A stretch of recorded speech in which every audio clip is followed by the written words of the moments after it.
नमस्कार मित्रों। कुछ समय पूर्व कुछ एक संस्मरण आपसे साझा किए थे। उसी कड़ी में थोड़ा-सा और आगे मैं जाना चाहता हूँ। एक कड़ी में मैंने जिन्नाह के उसके जो क्षय रोग था, जो छाती का रोग था, उसके बारे में उल्लेख किया था, आपसे बाँटा था। और उसमें जो गंभीरता थी इसकी वो बाकायदा अलग लूँ थोड़ा-सा आपको ये भी बता दूँ कि प्लूरसी होती क्या है जिससे पीड़ित थे जिन्ना। प्लूरसी फेफड़ों में पानी भर जाने की एक प्रक्रिया है और इसका सीधा संबंध यक्ष्मा से भी, तपेदिक जिसे कहा जा सकता है उससे भी, और टीबी से, ट्यूबरक्लोसिस से इसका संबंध बाकायदा होता है। और ये बात कब आरंभ हुई कि जब सेकंड वर्ल्ड वार, दूसरा विश्व महायुद्ध था, तब बर्लिन में भी एक बार एक प्रख्यात चिकित्सक से जिन्ना ने इस बारे में राय ली थी, परामर्श लिया था और ट्रीटमेंट भी लिया था। लेकिन अ, उनको उन दिनों में भी ब्रोंकाइटिस की तकलीफ़, सांस के उखड़ने की तकलीफ़ इतनी ज़्यादा हो जाया करती थी कि अक्सर भीतर से पूरी तरह से खोखले हो चुके जिन्ना किसी भी लंबे भाषण के बाद हाँफने लगते थे। ये एक उनकी सामान्य प्रक्रिया बन गई थी।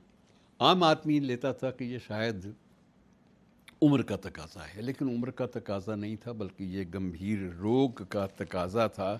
और जब उसके बाद जब वो शिमला भी गए, तो शिमला से बम्बई गए, तो बम्बई में उनकी तबीयत रास्ते में शिमला से बम्बई जाते जाते भी बहुत एक बार उखड़ गई थी।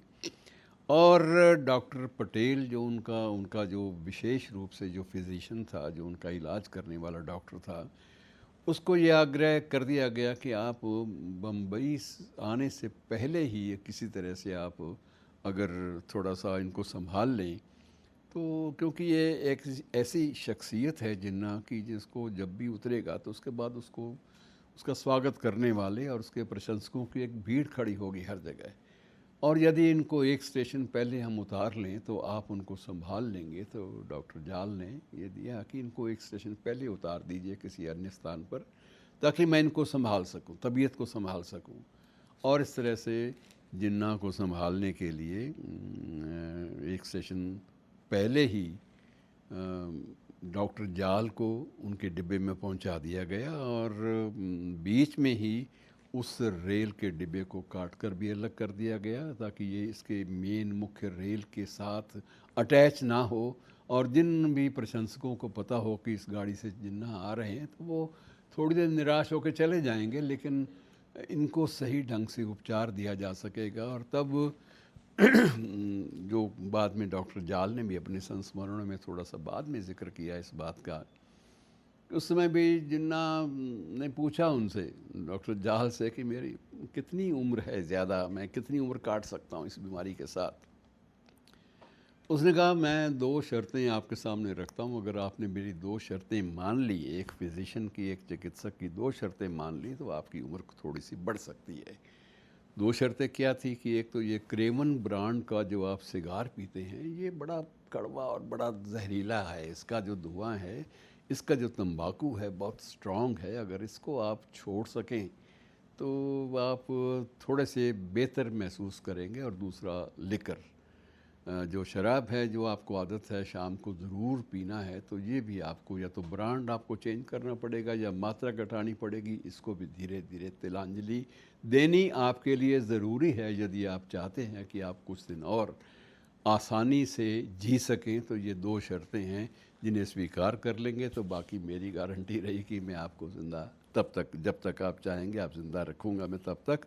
और इच्छा शक्ति, क्योंकि जिन्ना में थी, एक बात तो थी, उस बंदे में विल पावर बहुत थी। जिन्ना में एक संकल्प वो अपने पूरा करने की जो एक सनक थी, वो सवार थी, कि वो एक अपने जीते जी अपने जीवन काल में जब तक सांस, अंतिम सांस नहीं आ जाती सामने, उससे पहले पहले पाकिस्तान को देखना चाहता था अपने सामने। और जिन्ना साहब को डॉक्टर जाल ने जब ये परामर्श दिया तो जिन्ना मुस्कुरा उठे, भाई तुमने यार ये बहुत कड़ी शर्तें रख दी, एकदम से मैं छोड़ूंगा तो वैसे मर जाऊंगा, इसलिए मुझे थोड़ा सा धीरे धीरे छोड़ने की अनुमति दो, कि मैं धीरे, मुझे प्रेरणा दो कि मैं इसको धीरे धीरे धीरे धीरे कम करता जाऊं। और कुछ एक मेरे में जो इच्छा शक्ति के अलावा जो शारीरिक क्षमता है मेरी बढ़ जाए।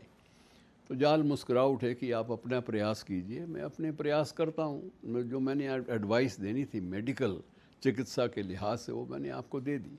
कहने का मतलब यह है कि इतने गंभीर चरण में से गुजरते हुए जिन्ना ने अपने अंतिम दिन काटे और बीच में कई बार ऐसे लम्हे आए, ऐसे क्षण भी आए कि जब ये भी सामने आया कि अगर नया देश पाकिस्तान के रूप में सामने भी आ गया तो क्या ये प्रथम गवर्नर जनरल के रूप में उसको एड्रेस कर पाएंगे, संबोधित कर पाएंगे। तो ये बहुत सारे ढेरों प्रश्न थे जिनके उत्तर जो थे या तो उनके चिकित्सक को मालूम थे या उनकी बहन को फ़ातिमा बेगम, फ़ातिमा जिन्ना को, जिनके नाम पर अब इस समय पाकिस्तान में बहुत सारे स्मारक और अस्पताल भी बने हुए हैं। बहरहाल ये वो अलग एक कहानी है, उस कहानी को बाद में छेड़ेंगे। लेकिन यह है कि ये अंतिम क्षणों तक ये आदमी अपने जीवन में अपने जूझता रहा अपनी सांसों के साथ, सिर्फ इस उम्मीद में कि उसके जीते जी उसके सपनों का पाकिस्तान जो है सामने आ जाए। उसे इस बात से भी कुछ ज़्यादा सरोकार नहीं था कि किन शर्तों पर आएगा, कितने लाखों लोग इसका शिकार बनेंगे, कितने करोड़ों लोग अपने घरों से उजड़ेंगे। इन सारे प्रश्नों के उत्तर जिन्ना देने के लिए ना तो तैयार थे ना उनको मालूम थे। तो मित्रों, ये बहुत सारी ऐसी विपरीत परिस्थितियों में ये विभाजन की जो विभीषिका थी वो हमारे सामने आई। हमारे पूरे भारतीय उपमहाद्वीप ने उसको भोगा। और तो आप ये कह सकते हैं कि ये क्रेवन सिगार और दारू के कुछ पैग जो थे वो भी इसमें अपनी भूमिका विभाजन की विभीषिका में निभाते रहे। तो मित्रों, अब इन कहानियों का कोई अंत नहीं है, लेकिन फिर भी ये है कि अब बहुत सारे ढेरों प्रश्नों के उत्तर तो देते ही हैं, साथ में ढेरों ऐतिहासिक जो भूलें हुई हैं उनका विश्लेषण करने की हमें क्षमता भी देती हैं।